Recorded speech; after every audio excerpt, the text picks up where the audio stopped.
Hi all, now we study next program. Okay. Program number 8, design, develop and implement C or C++ or Java program to implement Banker's algorithm. Assume suitable input required to demonstrate the result. Okay, so here we are studying Banker's algorithm. So already I think you know what is the Banker's algorithm. You already studied it. So in this one you will be having some n number of resources, okay, and m number of processes. Depending on these n number of resources, these m process you can execute in a sequence manner or not, that we have to check it. So here we have considered as a r number of consider as a r number of resources, p number of processes. So using this resource you can complete these all p process or not in a particular one sequence. So p1 p2 like that, some sequence will be there. In that sequence you can complete or not. If you are not able to complete it, we'll say as a that is deadlock is arrived. Okay, so here our intention of Banker's algorithm is nothing but main thing is we have to check is it a deadlock is arrived or not. Okay, so now here what we'll do, we'll see the program. For here we have first thing is for a process how many maximum resources are required, that will be there, and currently how many are allocated and still how many required. Okay, it is a maximum required number of resources and currently allocated, then maximum minus current allocated means remaining how many are required, that is need. Okay, and overall how many resources are available for entire system, that will be there here. Okay, this is for each process, we'll list it in these three matrix, and this is for overall system how many resources are there, it will be there. And we'll maintain finally one sequence, and we're just maintaining how many processes are completed. This is a safe sequence, and how many processes are completed, that we are maintaining it.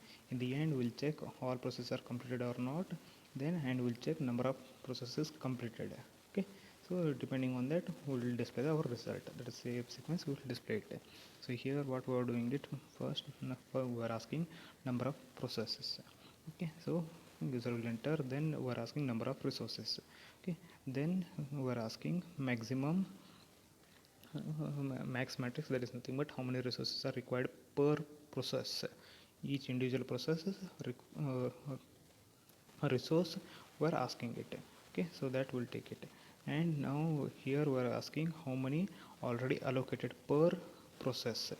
Per process each resource how many are allocated, that we are taking it. Okay, now here what we are doing is depending on those two inputs we are calculating the need matrix.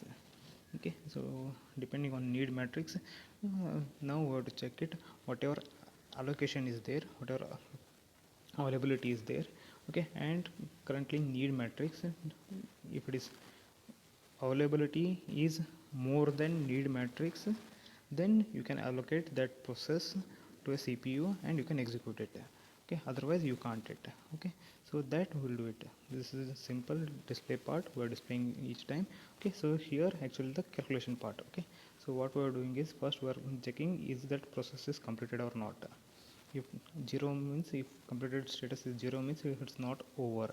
Okay, still that process has to go through the CPU cycle. Okay, so here this is process is not done. Okay, so here then what we are doing, each resource we are checking it, that is need matrix, and then available matrix we are checking it.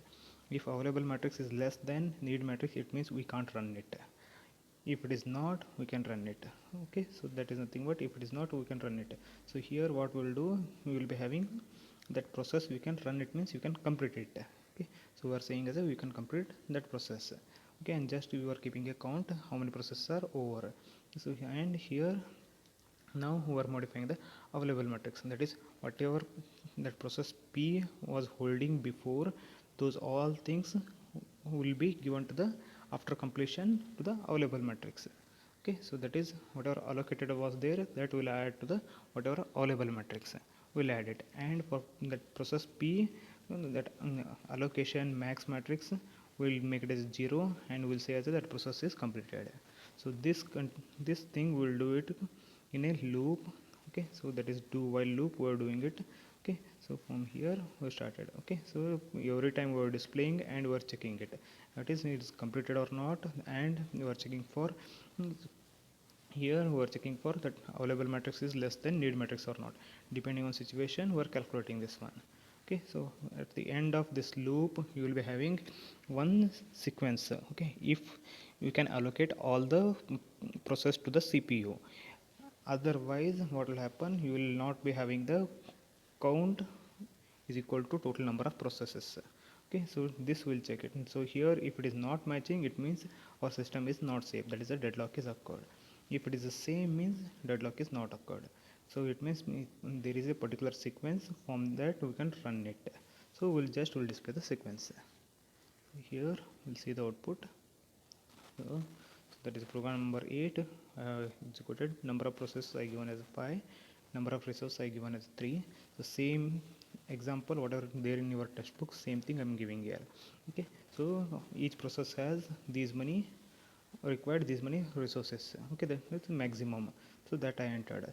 So then after that I'm entering whatever now allocated for each process. So this is allocation matrix, I'm entering it. Okay, so here we are entering this allocation matrix, then I am entering whatever available matrix now. Okay, so whatever we input we took it, that just we are displaying here. Okay, so then one by one we are calculating, that is process 2 we can complete or not.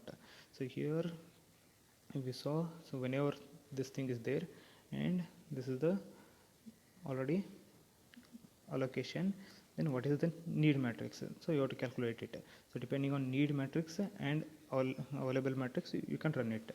So if you saw for first process, that is this process, you required how much, 5 4 3 resources are required, but available are 3 3 2. For second process, that is you required 0 1 allocated.